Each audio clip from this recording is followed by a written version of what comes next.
Coordination compounds के आपके last topic पे चलते हैं, जो कि रहेगा हमारे पास metal carbonyl bonding. Metal carbonyl bonding important topic है भी एक तरीके से, और वैसे तो अगर देखा जाए तो बहुत शॉर्ट में आप लोगों के पास ये दे रखा होता है, ज्यादा है नहीं। अगर बोर्ड लेवल के हिसाब से देखा जाए, जो बच्चे अपने पास बोर्ड में ही इसको सिर्फ बोर्ड लेवल के ही टॉपिक की तरह ट्रीट कर रहे हैं, तो ज्यादा आपको इसके बारे में नहीं पढ़ना पड़ेगा। बट हाँ, इससे कभी कभार हमारे पास क्वेश्चन आए हैं बोर्ड्स में, वो भी हम लोग अभी आगे डिस्कस करेंगे। तो देखते हैं जो मेटल कार्बोनिल बॉन्डिंग है, मेटल कार्बोनिल बॉन्डिंग आपको क्यों पढ़ाई जा रही है और मेटल कार्बोनिल बॉन्डिंग में आपको करना क्या है। सबसे पहले तो हम लोगों ने इस चैप्टर में जहां पे लिगेंड्स पढ़ी थी, तो लिगेंड्स में एक बॉन्डिंग लिगेंड्स में हम लोगों ने एक टाइप ऑफ लिगेंड पढ़ा था जिसका नाम था कार्बोनिल लिगेंड। अच्छा, कार्बोनिल लिगेंड जो हमारे पास था, कार्बोनिल लिगेंड में कोई मेरे को बताएगा कि जो कार्बोनिल लिगेंड थी, कार्बोनिल लिगेंड में डोनेशन कौन करता था? लिगेंड्स का काम क्या होता था? लिगेंड्स का काम होता था अपने पास लोन पेयर को डोनेट करना।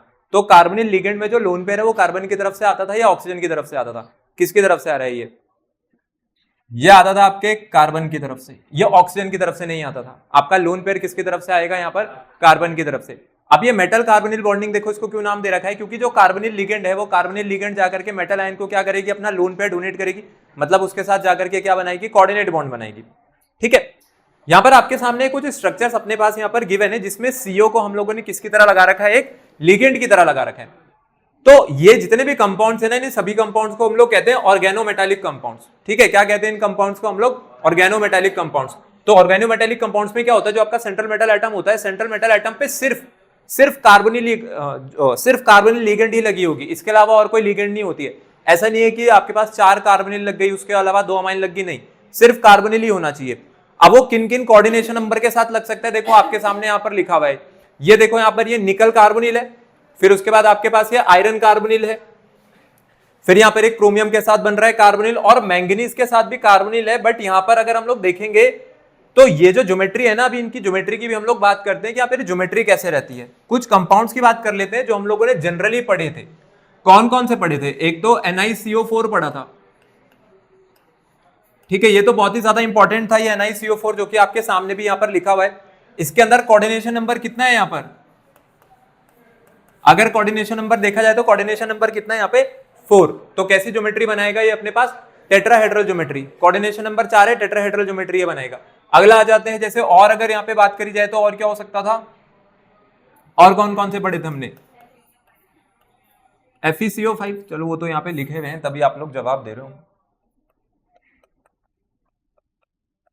ये FeCO5 है, इसका कोऑर्डिनेशन नंबर कितना है यहाँ पर? 5। ठीक है, और अगर 5 है कोऑर्डिनेशन नंबर, तो कैसी ज्योमेट्री रहती थी फिर? Trigonal pyramidal, trigonal bipyramidal.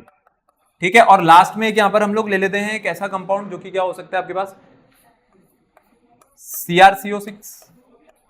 यहां पे कोऑर्डिनेशन नंबर 6 है, तो कैसी ज्योमेट्री बनाएगा अपने पास? ये ऑक्टाहेड्रल ज्योमेट्री बनाएगा। ठीक है, आपके सामने सारे के सारे कंपाउंड्स यहां पर ये लगे हुए हैं। देखो अब जो ज्योमेट्री है, वो ज्योमेट्री यहां पर लिखी हुई है। जैसे ये वाला कंपाउंड है जो आप ये मैंगनीज देख रहे हो, Mn2CO10, जहां पर ये डेका कार्बोनिल लगी हुई है, ये डाई मैंगनीज और डेका कार्बोनिल जो बन रहा है, इसकी जो ज्योमेट्री है वो कैसी है? ये ना स्क्वायर पिरामिडल है, ये भी स्क्वायर पिरामिडल है और ये भी स्क्वायर पिरामिडल है। तो यहाँ पे 2 स्क्वायर पिरामिडल रखे हुए, तो एक स्क्वायर पिरामिडल और उसी के नीचे दूसरा स्क्वायर पिरामिडल, तो ये डबल साइडेड स्क्वायर पिरामिडल है। ठीक है, ये ज्योमेट्री कैसी हो गई मेरे पास? Double sided square pyramidal. ठीक है, डबल साइडेड स्क्वायर पिरामिडल। और उसके बाद आप एक यहां पर ये देखो, जहां पे कोबाल्ट लगा हुआ है, कोबाल्ट के साथ एक कार्बोनिल लगी हुई है, तो यहाँ पे जो कार्बोनिल है वो टोटल 8 है, लेकिन यहाँ पे कोबाल्ट भी कितने लगे हुए? जो आपके सेंट्रल मेटल एटम है वो भी कितने हैं? यहाँ पर 2। ठीक है, तो ये होती है जो आपके कंपाउंड्स हैं, जो ऑर्गेनोमेटालिक कंपाउंड्स हैं, ये सब अपने पास उसी कैटेगरी में आते हैं, ऑर्गेनोमेटालिक। तो इन कंपाउंड्स को अगर देखा जाए ना, तो इन कंपाउंड्स को हम लोग कहते हैं होमोलेप्टिक कार्बोनिल्स। अब इनको होमोलेप्टिक कार्बोनिल्स क्यों कहा जा रहा है? होमो का मीन्स होता है सेम।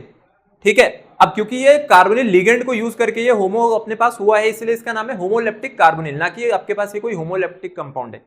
ठीक है, वो होमोलेप्टिक जो था वो अलग चीज थी, ये होमोलेप्टिक कार्बोनिल कंपाउंड है। तो यहाँ पे जो बॉन्डिंग हो रही है, मेटल कार्बोनिल बॉन्डिंग हो रही है। अभी जो मेटल कार्बोनिल बॉन्डिंग है, अब इसको अगर आपको ऐसा टॉपिक पढ़ा रहे हैं, तो अब जरा ऐसा टॉपिक देखते हैं कि ये क्यों आपको पढ़ाया जा रहा है, ऐसा क्या है इसमें। ये आपके पास मेटल एटम है।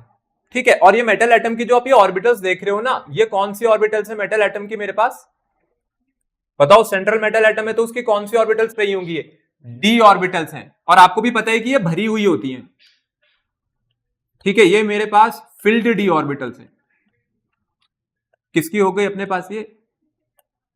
मेटल एटम की। क्योंकि अब हमें बॉन्डिंग के बारे में पढ़ना है ना कि यहाँ पे बॉन्डिंग हो कैसे रही होगी। अब इसको ध्यान से समझना।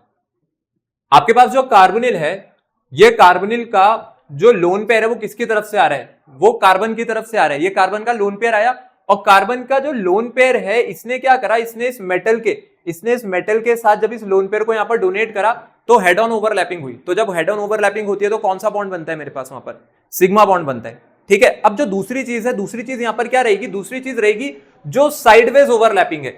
देखो अब साइडवेज ओवरलैपिंग के लिए ना इसकी तरफ से लोन पेयर गया, किसकी तरफ से लोन पेयर गया? यहां पर कार्बन की तरफ से। ठीक है, अभी मैं यहां पे क्वेश्चन पूछूंगा इसलिए ध्यान से समझना।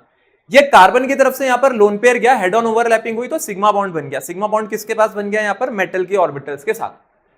तो इसने क्या करा, इसने कहा कि भाई मेरे पास भी तो कुछ है देने को, मेरे पास भी लोन पेयर है। ठीक है, एक हो सकते हैं, दो हो सकते हैं, तीन हो सकते हैं। तो इसकी जो फील्ड डी ऑर्बिटल्स थी ना, इसने भी अपनी फील्ड डी ऑर्बिटल्स में से एक लोन पेयर जो है वो किसको डोनेट कर दिया अपने पास? इस कार्बोनिल को। ठीक है, लेकिन ये किसमें जा रहा है? ये जा रहा है आपके पास एंटी बॉन्डिंग ऑर्बिटल में। किसको गया अपने पास? ये एंटी बॉन्डिंग ऑर्बिटल को। देखो पहला बॉन्ड जो बनता है वो सिग्मा होता है, पर उसके बाद अब कोई भी बॉन्ड जो बनेगा वो कैसा होगा? फिर मेरे पास पाई बॉन्ड होगा। ठीक है, तो ये जो जा रहा है ना, ये कौन सी ऑर्बिटल में जा रहा है मेरे पास? ये जा रहा है आपके पास एंटी बॉन्डिंग ऑर्बिटल्स में। और ये किसकी एंटी बॉन्डिंग ऑर्बिटल्स है? सीओ की। ठीक है, कार्बन मोनोऑक्साइड की। कार्बन को नहीं जा रहा है, ये कार्बन मोनोऑक्साइड को जा रहा है, क्योंकि अब हम लोग इसको पढ़ रहे हैं एज अ मॉलिक्यूल। तो कार्बन की एंटी बॉन्डिंग मॉलिक्यूलर ऑर्बिटल में चला गया। ठीक है, तो साइडवेज ओवरलैपिंग हुई। ध्यान रहे, इसको कोई ऐसा ना समझे कि यहां से भी लोन पेयर डोनेट हुआ है, यहां से भी लोन पेयर डोनेट हुआ है। आपके पास जब पाई बॉन्ड बनता है तो पाई बॉन्ड में जब ओवरलैपिंग होती है, साइडवेज ओवरलैपिंग होती है, तो एक इलेक्ट्रॉन क्लाउड आपके पास अबव द प्लेन जाता है और वहीं से एक जो लोब है इलेक्ट्रॉन क्लाउड का वो बिलो द प्लेन जाता है। वो एक ही है, वो एक ही बात है। ठीक है, तो ये जो लोन पेयर है ना, जो लोन पेयर शेयर हो रहा है, ये कैसे शेयर हो रहा है मेरे पास? साइडवेज ओवरलैपिंग से। ये हेड ऑन ओवरलैपिंग नहीं है, ये साइडवेज ओवरलैपिंग होती है। तो ऊपर से भी ढकेगा इलेक्ट्रॉन क्लाउड और नीचे से भी ढकेगा। तो इस तरीके की बॉन्डिंग को यहां पर एक स्पेशल नेम दिया होता है जिसका नाम क्या होता है? Synergic bonding. ठीक है, अब आप यहां पे सिनर्जिक बॉन्डिंग का मतलब समझना। आप लोग जानते हो सिनर्जी का मीनिंग क्या होता है? सिनर्जी का मीनिंग क्या है? किसको कहते हैं सिनर्जी? बताओ।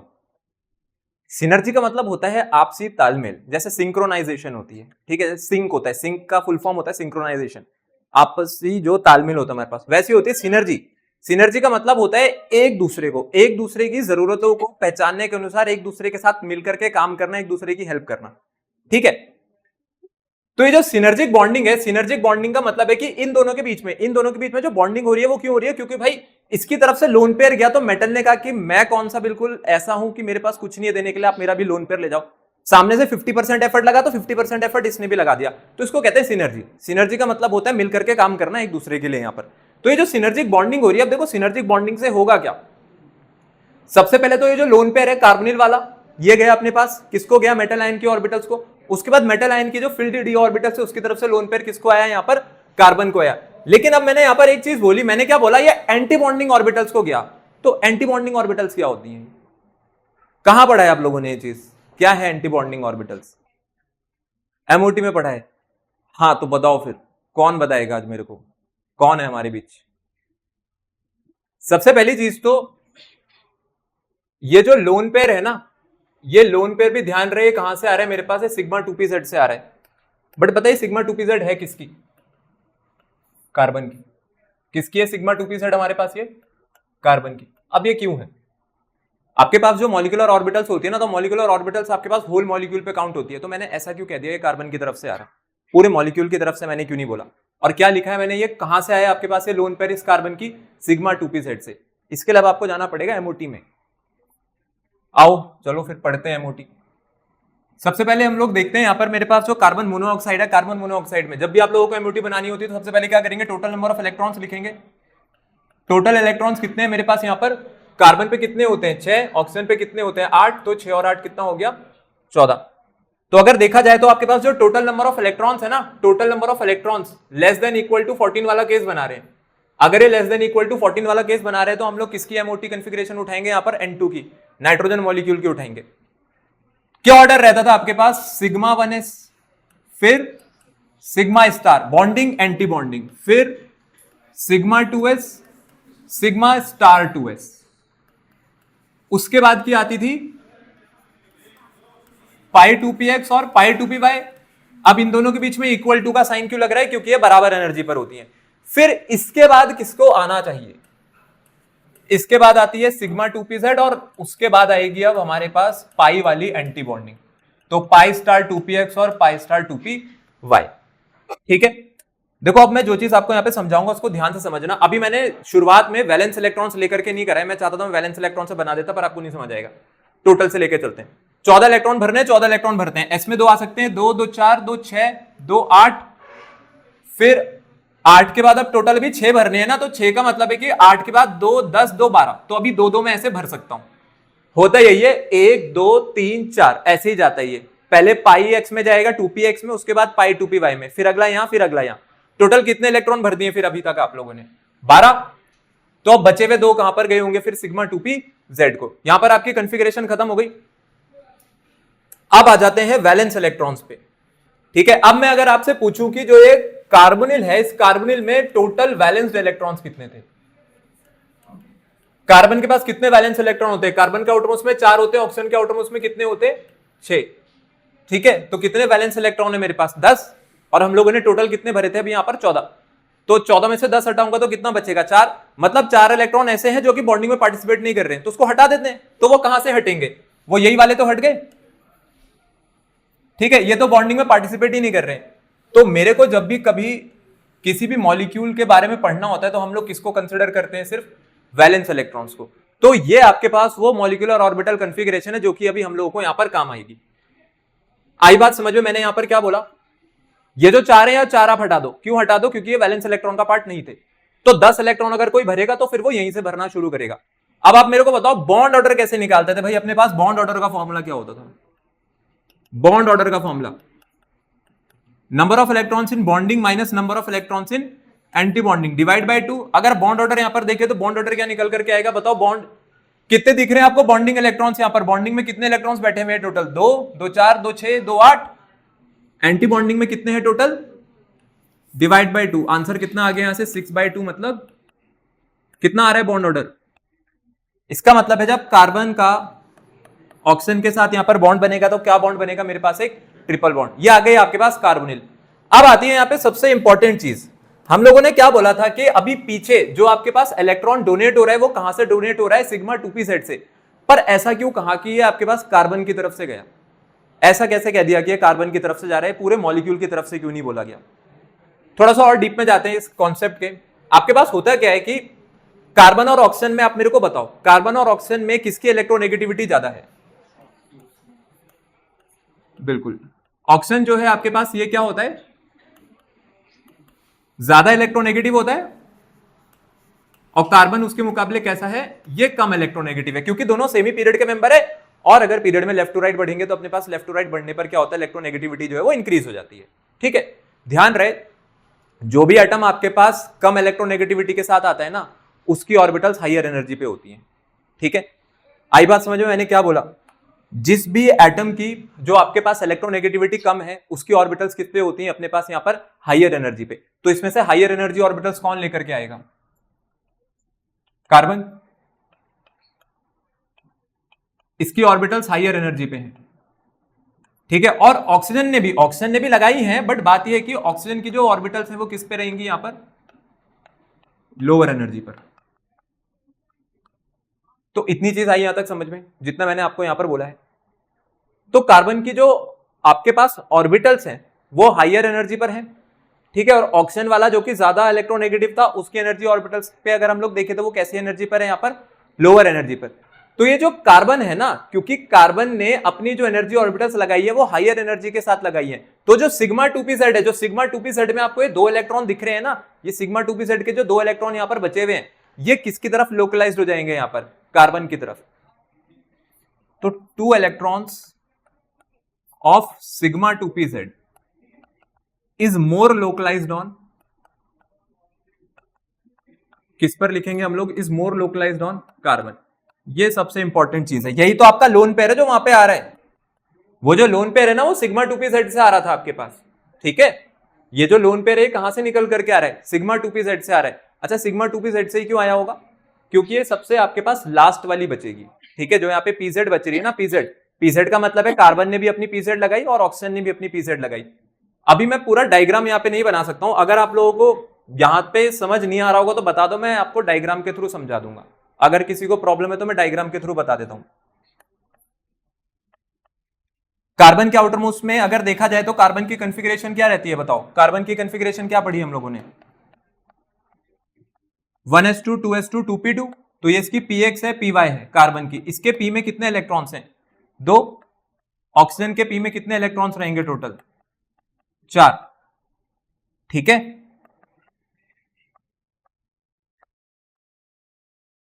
जो ऑक्सीजन होता है ना ये कार्बन के लिए है और ये किसके लिए बनाया है मैंने यहाँ पर?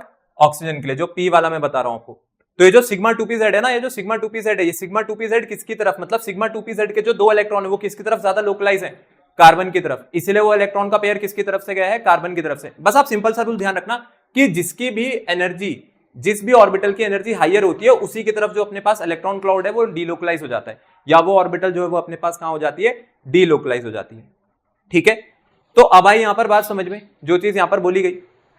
अब इससे पता ही क्या होगा, अभी जो हम लोगों ने यहां पे चीज पढ़ी, इससे क्या हुआ कि आपके पास जो मेटल और जो कार्बन है, मेटल कार्बोनिल जो बॉन्ड है, मतलब मेटल और कार्बन का जो बॉन्ड है ये तो स्ट्रांग हो रहा है।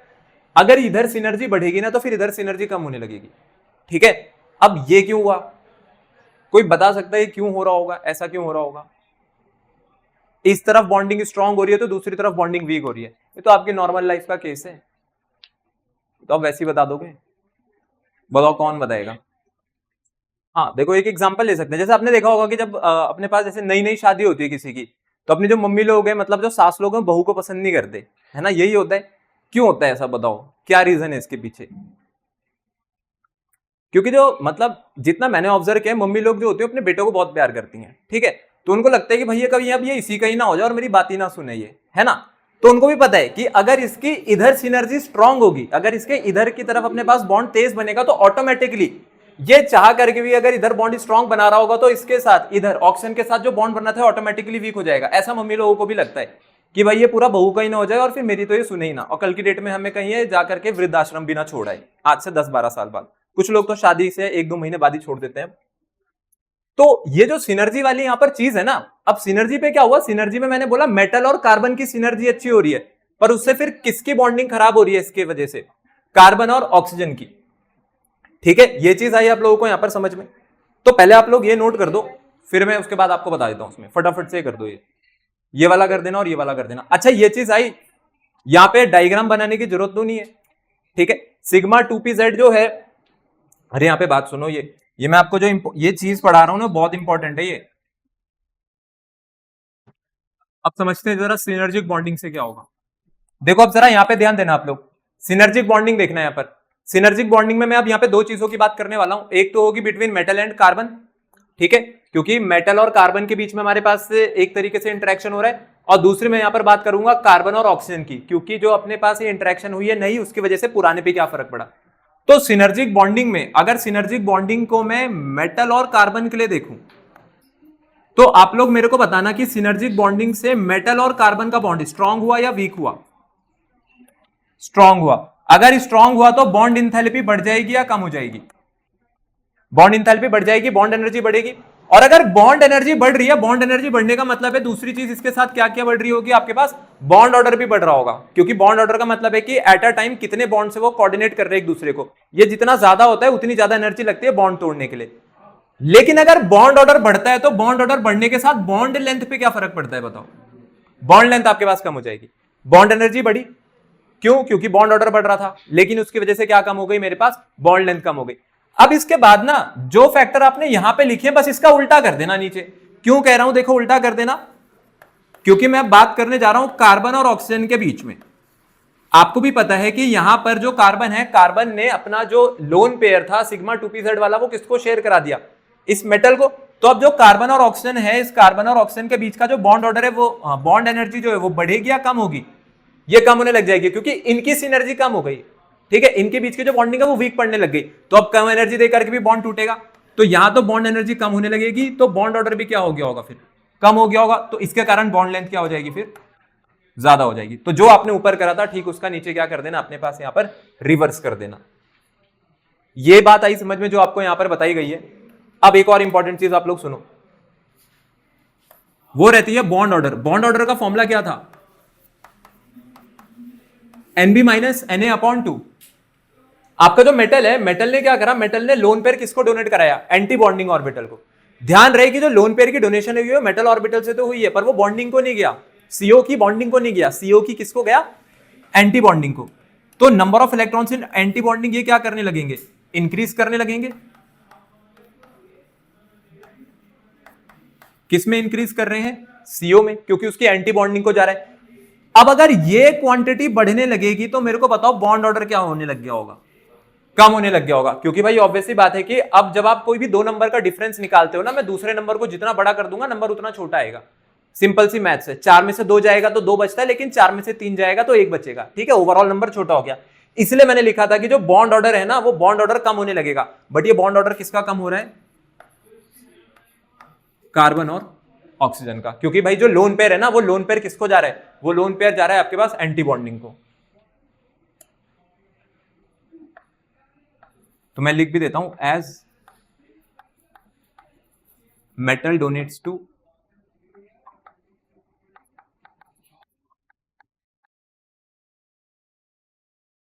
Anti bonding orbitals.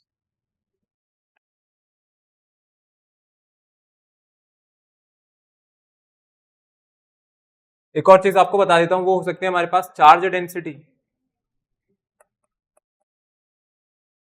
Charge density on metal. अगर आप आगे जाकर के जेईई और नीट में बैठना चाहते हो तो वहां पर यहां से क्वेश्चन पूछे जाते हैं। सबसे पहले चार्ज डेंसिटी पर आ जाते हैं, मेटल और कार्बन की बात कर लेते हैं। जो चीजें आपने वहां पे लिखी है सेम यहां पर कॉपी पेस्ट कर दो। जो चार्ज डेंसिटी है ना मेटल की, तो मेटल और कार्बन, जो मेटल और कार्बन के बीच में बॉन्ड बना, इससे क्या हुआ? इसको इंक्रीज कराने से बॉन्ड एनर्जी भी इंक्रीज होगी, तो बॉन्ड ऑर्डर भी बढ़ जाएगा और उसके कारण बॉन्ड लेंथ क्या हो जाएगी अपने पास? कम हो जाएगी। लेकिन अगर मैं बात करूं कार्बन की और ऑक्सीजन की, तो कार्बन और ऑक्सीजन में क्या होगा? यहां पर कार्बन और ऑक्सीजन के लिए आपको इसका जस्ट कर देना है रिवर्स। ठीक है, यहां पर जो बॉन्ड एनर्जी है वो कम होने लगेगी, तो बॉन्ड ऑर्डर भी कम हो गया होगा और उसके कारण फिर जो बॉन्ड लेंथ है वो क्या हो जाएगी? यहाँ पे ज्यादा, और यहां पर हो रही थी आपके पास बॉन्ड लेंथ कम। तो ये है अपने पास मेटल कार्बोनिल बॉन्डिंग का आपके पास कंप्लीट कॉन्सेप्ट। यहां पे आपके पास मेटल कार्बोनिल बॉन्डिंग जो है वो खत्म होती है। यहां पर आप देख रहे हो ये जो पाई स्टार 2px और पाई स्टार 2py ये खाली पड़ा हुआ है, ये आपके पास एंटी बॉन्डिंग मॉलिक्यूलर ऑर्बिटल्स है। इसलिए हम लोग कह रहे थे कि मेटल की तरफ से जब पाई बॉन्ड बनेगा तो देखो पाई बॉन्ड की जो डोनेशन है वो किसको होगी? पाई स्टार लिखा हुआ है ना उन्होंने, पाई स्टार का मतलब है एंटी बॉन्डिंग ऑर्बिटल्स को। वो जो यहाँ पर बॉन्ड जा रहा है, वो जो आपके पास इलेक्ट्रॉन की डोनेशन हो रही है, मतलब जो पाई बॉन्ड बनाता हुआ आपको दिख रहा है वो एंटी बॉन्डिंग के साथ दिख रहा है। तो उसको आप यहाँ पर एक कन्फिग्रेशन से भी समझ सकते हो, पूरी खाली पड़ी हुई है अभी, तो इसी को डोनेट होगा मेटल की तरफ से जब डोनेशन होगी, तो इनको डोनेट होते हैं। लास्ट में हमारे पास ये कुछ यूजेस रहते हैं, कुछ इंपॉर्टेंट यूजेस जो कि कोऑर्डिनेशन कंपाउंड्स के आप लोग देख सकते हो। ठीक है, analytical chemistry, metallurgy, biological system, इन सब में आपको दे रखे हैं, और उसके बाद ये इंडस्ट्री और मेडिसिन इसके यूजेस हैं। तो ये कंप्लीटली अपने पास थ्योरेटिकल टॉपिक है, जो कि मेरे को लगता है कि अगर आप पढ़ोगे तो आपको पढ़ करके भी समझ आ जाएगा। बट हाँ, एग्जामिनेशन पॉइंट ऑफ व्यू से इंपॉर्टेंट चीज कह सकते हैं, बिकॉज एनसीईआरटी में ये चीज गिवन है, जो चीज वो एनसीईआरटी में देते हैं उसको कभी भी पूछ लेते हैं। ठीक है, कंपाउंड्स के जो नाम है, कंपाउंड्स के नाम यहाँ पर लिखे हुए हैं। मेटलर्जी वाला एक ये पार्ट जो रहता है, एक ये पार्ट आप लोगों के लिए इंपॉर्टेंट है, क्योंकि यहां से ज्यादातर टाइम आपसे पूछेंगे। और दूसरा जो यहाँ पर यूसेज मेरे पास इंपॉर्टेंट रहेगी वो रहेगी मेडिसिन वाली। ठीक है, तो ये आपको आपकी बुक्स में भी मिल जाएंगे, अदरवाइज आप यहां से नोट कर सकते हो। तो ये हो गए हमारे पास कुछ यूजेस, और उसके बाद दूसरे यूजेस है इंडस्ट्रियल पर्पसेस के लिए एंड मेडिसिनल पर्पस के लिए, जो यहाँ पर अपने पास ये लिखे हुए हैं। तो इसी के साथ आज आपका ये चैप्टर जो है वो हमारे पास होता है खत्म। ठीक है, इतना ही था हमारे पास कोऑर्डिनेशन कंपाउंड्स में। अब हम लोग कल करेंगे इसके क्वेश्चंस।